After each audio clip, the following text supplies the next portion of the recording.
요한복음 1장 1절부터 5절의 말씀은 요한복음 전체의 가장 중요한 주제들을 다 품고 있습니다. 뿐 아니라 요한복음 1장 1절부터 5절까지에는요, 당시의 헬라 철학, 그리스 철학, 그리고 로마 철학에서 담고 있는 굉장히 중요한 단어들이 다 담아져 있습니다. 뿐 아니라 그 1장부터 5절까지가 로마 요한복음의 핵심 구절이지만 그 핵심 구절 중에서 특별히 1장 1절은 아주 중요한 말씀입니다. 1장 1절의 말씀을 전부 다 1절부터 5절까지 수식해 주고 있기 때문입니다. 들어보시겠습니까? 태초에 말씀이 계시니라. 말씀이죠. 그 말씀이 하나님과 함께 하셨고 그 말씀이 곧 하나님이라. 지금 말씀을 계속 수식해 주고 있죠. 2절에 그가 태초에 하나님과 함께 하셨고, 3절에 뭐죠? 모든 만물이 그로 말미암아 지은 바 되었고 지은 것 중에 하나도 그가 없이는 된 것이 없느니라. 4절이죠. 그 안에, 말씀 안에 뭐가 있어요? 생명, 그 생명입니다. 조에 하나님의 생명이, 그러니까 말씀 안에 하나님의 생명이 있으니 그 생명이 뭐죠? 사람들의 빛이라. 이 말은 여기서 변형이라는 문법적인 걸 썼어요. 생명이 구체적으로 사람들에게 어떤 일을 하느냐. 그래서 5절에 뭐죠? 그 빛이 어둠의 빛이래. 여기 어둠은 생명의 반대말이죠. 그렇죠? 세상에는 뭐가 없어요? 하나님의 생명이 없는 거예요. 안타깝게도 빛이, 그 빛이에요. 그 포스, 해 포스가 비쳤는데 생명이 쫙 내려왔는데 사람들은 그 생명을 모르는 거예요. 어둠에 있었기 때문에. 특별히 1장 1절에 태초에 말씀이 계시느니라. 여기 태초란 말이 두 번 나오죠. 2절에 그가 태초에 하나님과 함께 계셨고, 태초란 말은 아르케라는 말이라고 했어요. 아르케. 아르케라는 말은요, 이게 동사를 수식해 줄 때는 부사용법으로 써요. 부사용법은 시간용법으로 쓰여집니다. 아르케가. 그러나 이 아르케가 주어를 수식해주면, 즉 형용사용법으로 쓰여지면 어떻게 되느냐면 세 가지 의미를 품고 있어요. 아르케라는 것은 아까 제가 말씀한 대로 당시 헬라, 로마, 그리스의 핵심 이 구절이에요. 그래서 아르케는 우리가 잘 아시는 대로 모든 만물의 근원을 할 때 아르케라는 말을 써요. 근데 이 아르케가 주어를 수식할 때는 뭐죠? 금방 한 대로 모든 만물의 근원이 되는 거예요. 그러니까 1장 1절에 태초에 말씀이 계시니라를 부사적 용법이 아니라 형용사적, 이렇게 구지구태 표현하면, 주어를 수식하는 말로 하면 뭐죠? 모든 만물 중에 근원이 되는 말씀이 계시느니라. 그러니까 이 태초에 말씀이 계시니라, 말씀이 계시니라가 호 로고스 N이에요. 그러니까 말씀이 the word was, 이게 한 문장인데 이 문장을 수식해 주는 게 뭐죠? N 아르케 N 호 로고스라는 거 된단 말이에요. 그러니까 이거를 단지 시간용법으로만 쓰는 게 아니라 주어를 수식하면 금방 말씀한 대로 그 의미가 있고요. 두 번째 의미는 뭐냐? 모든 것 중에서 가장 중요한 것 중에서 핵심 중에 핵심이를 그 바로 아르케가 되는 거예요. 그래서 태초에 말씀이 계시나는 이렇게 번역을 할 수가 있어요. 이 세상에서 가장 중요하고 중요한 핵심이 되는 말씀이 계셨느니라. 그 다음에 세 번째는 어떻게 되냐? 이 통치, 그러니까 이 세상의 모든 통치자 중에 통치가 바로 아르케예요. 그래서 이것이 영어로 와서 아치 비숍하면 비숍의 머리다, 이렇게 의미가 된단 말이에요. 그러니까 뭐냐, 모든 만물을 통치하는 것 중에 통치자가 누구다? 말씀이 계시니라. 그렇게 해야 이 성경 요한복음 성경 전체를 이해하는데요, 전혀 무리가 없어요. 그렇죠? 말씀이 모든 거에 근원이 됩니까? 안 됩니까? 왜 그랬죠? 그때 당시 헬라 사람들은 만만의 아르케가 뭐라 그랬어요? 서양의 철학자라는 탈레스는 뭐죠? 물이다, 이렇게 얘기했다. 또 어떤 사람은 수학이다, 어떤 사람은 뭐 이 절대자다, 이렇게 얘기를 하니까 이놈들아, 그게 아니고 뭐다? 모든 만물의 아르케는 뭐다? 말씀이신 예수 그리스도라, 이렇게 얘기하는 것이죠. 그러니까 이 말씀에 그냥 호 로고스란 말에 말씀은, 근데 호가 붙었으면 남성을 쓰고 있는 정관사예요. 그러니까 호 로고스니까 또 다른 표현을 하면 뭐예요? 예수 그리스도예요. 그래서 요한복음 1장 14절에 말씀이 육신이 되어 우리 가운데 거하심에 장막을 치셨다고 그랬단 말이죠. 말씀으로 육신이 돼서 오지. 그러니까 예수 그리스도를 믿는다는 건 어떤 거예요? 최고의 가치를 믿는 거예요. 예수 그리스도를 믿는 건 뭐예요? 최고의 축복을 받은 거나 마찬가지예요. 예수 그리스도를 믿는 건 뭐예요? 정말 이 세상에서 그보다 더 높은 가치가 없는 거예요. 그러니까 예수를 믿으면 그것이 가장 축복이에요. 예수 믿으면 축복이 온다고 생각하시면 정말 그런가? 여러분 신앙을 한번 뒤집어 보세요. 예수 믿었는데 왜 이게 안 오지? 이렇게 기도했고 이렇게 열심히 했는데 왜 하나님이 내 인생을 성공시켜주지 않지라고 하면은 지금 뭐가 잘못된 거죠? 성경대로 믿음을 가진 게 아니라 뭐죠? 우리가 자의적으로 해석한. 그러니까 예수가 뭐라는 거예요? 그 자체가 최고의 성공이고 예수 그 자체가 뭐죠? 최고의 축복이고 예수를 믿는 것이 뭐예요? 가장 가치. 성경에 등장하는 인물들 한번 보세요. 하나님 믿어서 내가 나를 성공시키려고 했던가요? 그래서 하나님이 이렇게 열심히 믿었는데 왜 나를 성공시켜주지 않고 하나님이 열심히 믿었는데 왜 내 인생이 이렇게 안 풀립니까? 라고 하는 그런 분들이 여기 나오시나요? 바울 사도와 예수님의 12 제자들은 뭐예요? 자기들의 상황과 상관없이 뭐 했어요? 전부 다 예수 그리스도를 믿는 그 축복 때문에 자기가 고통당해도 기뻐하고. 그렇죠? 바울 사도가 감옥에 갔잖아요. 왜 감옥에 갔죠? 복음을 전하다가 감옥에 가서 그것이 너무 기쁘니까 찬양하는 거예요. 이러한 믿음의 수준, 성경이 계시하는 참된 믿음을 가지시는 저와 여러분이 되시기를 주님의 이름으로 축원합니다. 오늘 본문에 등장하는 세례 요한, 바로 이 예수 그리스도가 자신의 전부인 것처럼 살으신 분이에요. 그러니까 오늘 우리 지난 2주 동안에 제가 무슨 설교를 했죠? 거듭난다고 하는 것 주제로 했어요. 거듭나지 아니하면 하늘나라에 들어가기커녕 볼 수조차도 없고. 지난 시간에 거듭나야 한다고 하는 의미가 뭐다? 인간의 힘으로는 스스로 구원받을 수 없고 인간의 힘으로는 자기가 예수를 믿고 싶어도 믿지 못하고. 그렇죠? 그러니까 거듭난다는 건 뭐예요? 예수 그리스도가 나도 모르게 믿어지게 되는 거예요.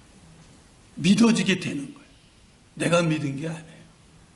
그래서 제가 이 예를 많이 들었죠. 특히 창세기 15장 6절. 그렇죠? 아브라함이 여호와를 믿음에 할 때 그 믿음이 어떤 동사라고 그랬어요?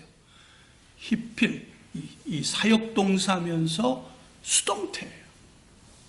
그러니까 아브라함이 믿은 게 아니라 누가 믿게 해준 거예요? 하나님이 그를 설득해서 믿어지게 되고 그 동사가 뭐예요? 미래 완료 동사예요. 그러니까 이미 거기서 끝난 거예요. 자, 그러면 거듭난 사람들이 있다 그렇다면 거듭난 사람들의 특징이 뭐냐? 바로 아브라함이 바로 세례 요한이 샘플입니다. 그래서 이 본문이 이게 갑자기 등장하는데, 특히 24절에 보면 이런 말이 있어요. 요한이 아직 옥에 갇히지 아니하였더라 할 때 그 앞에 뭐가 생략되냐면 가르라는, 그러니까 왜냐하면 요한이 아직 옥에 갇히지 않았기 때문에 뭐가 일어나? 다툼이 일어났다는 거예요. 어떤 다툼? 예수 그리스도가 사실은 세례를 주지 않았어요. 4장 2절에 보면 예수님을 따르는 제자들이 세례를 준 거거든요. 그거 가지고 세례 요한의 제자들하고 갈등이 벌어지니까 세례 요한의 삶의 목적이 뭐예요? 세례 요한을 통해서 하나님은 저와 여러분에게 참된 믿음이 뭔지, 그러니까 거듭난 사람들은 어떤 삶을 사는지, 어떤 것들이 거듭난 사람에게서 최고의 가치인 것을 지금 구체적으로 보여주는 거예요. 뭐라 그러냐면 세례 요한은 그 갈등 속에서 뭐예요? 자기를 드러내놓지 않고 자기는 누구다? 신랑의 들러리다. 제가 이 혼인잔치를 잘 설명하면 이 말이 무슨 얘기인지 알지만 간단하게 얘기하면 신랑의 친구들은 어디까지를 하냐면 혼인잔치 할 때 제일 먼저 신랑분들이 마음에 드는 신부집에 가서 청혼을 합니다. 지참금을 가지고. 야곱이 이 청혼을 할 때 돈이 없으니까 뭘 가지고 청혼을 했습니까? 14년간, 7년간 일을 했단 말이에요. 그러니까 유대인의 관습이에요. 그러면 이 신부 측의 입장에서 이게 마음에 들면 연회를 베풀어 주세요.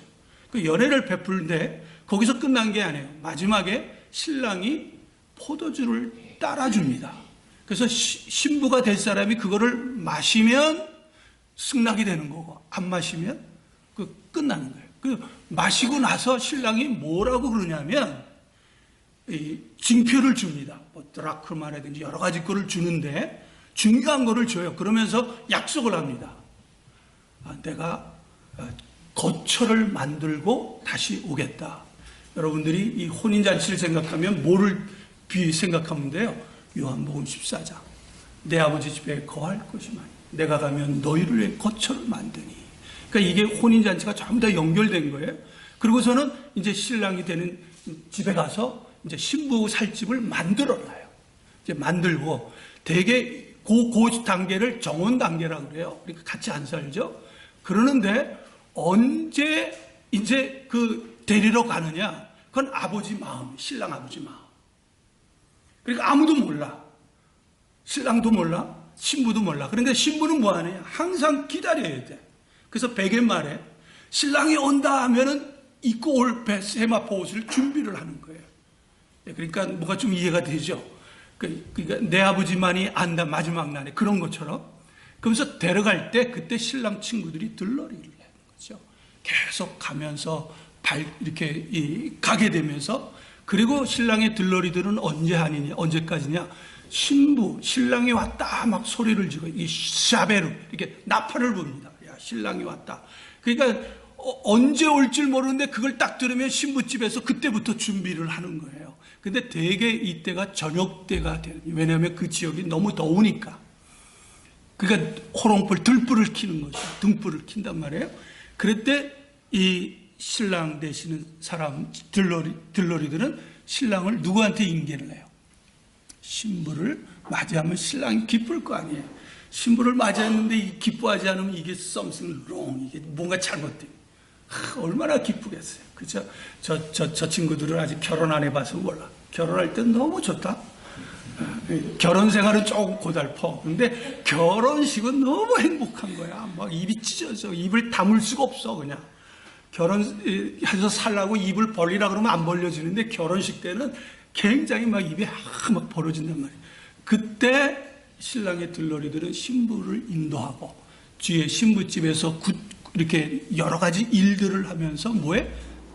신랑이 신부를 취할 때 기뻐하는 그거를 보고 막 기뻐하잖아요. 그렇잖아요. 주인공이 누구예요? 신랑이다. 그러면서 세례 요한이 뭐라 했어요? 그리스도는 흥하시고 나는 쇠하리라. 근데 어떻게 했다고 그랬어요? 기쁨으로 일을 한 건데, 그러면서 세례 요한이 그때부터 어떻게 하냐? 옥에 갇히게 됩니다. 옥에 갇히는 일을 하게 됩니다. 왜 그러죠?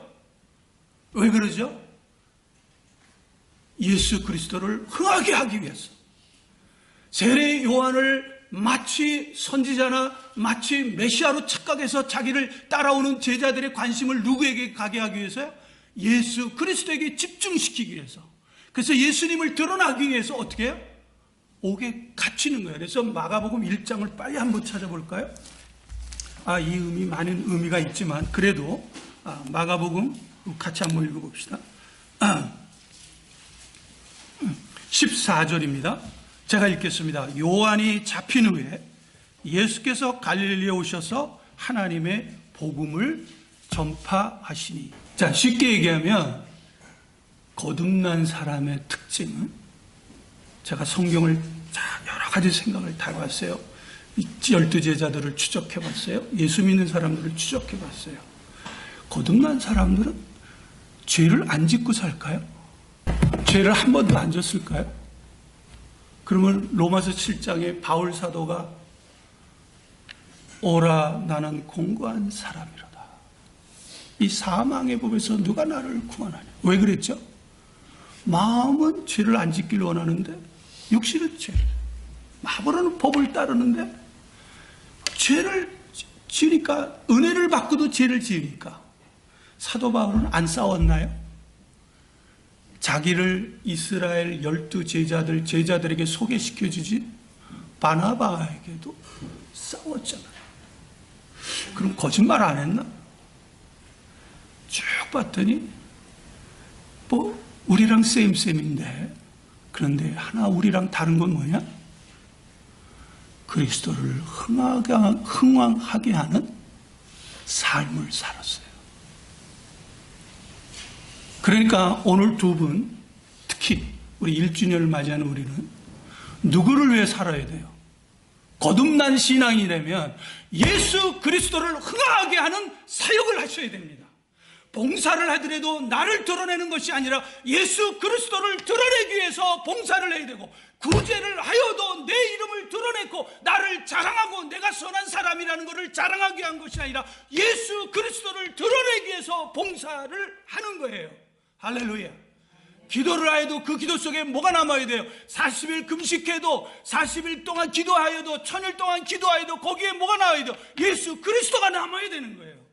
헌금을 많이 한다 할지라도 그 속에 뭐가 나와야 돼요? 예수 그리스도가 나와야 돼요.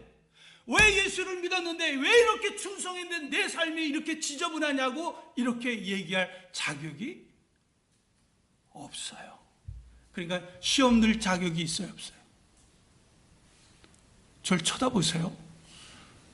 빨갛게 오늘 이쁘게 하고 오셨는데요. 시험 들 자격이 있어요, 없어요? 이거 안 하면 설교 길어지는데. 목사가 시험에 들면 어떻게 되나요? 시험거리가 없나요? 여러분, 시험거리가 많아요. 그럼 바울 사도가 성령이 충만했고 예수도 성령이 충만했는데 시험거리가 없었어요? 곳곳마다 구석구석에 시험거리가 툭툭 튀어나왔어요. 시험에 걸려서 사역을 안 한다, 이렇게 했나요? 시험에 들수록, 시험에 올수록 어떻게 했어요? 하나님 감사합니다. 나 같은 사람이 무엇이게 주님의 일을 하다가 시험까지 걸리게 하십니까? 할렐루야 하면서 옥에 갇히면서 찬양했잖아요.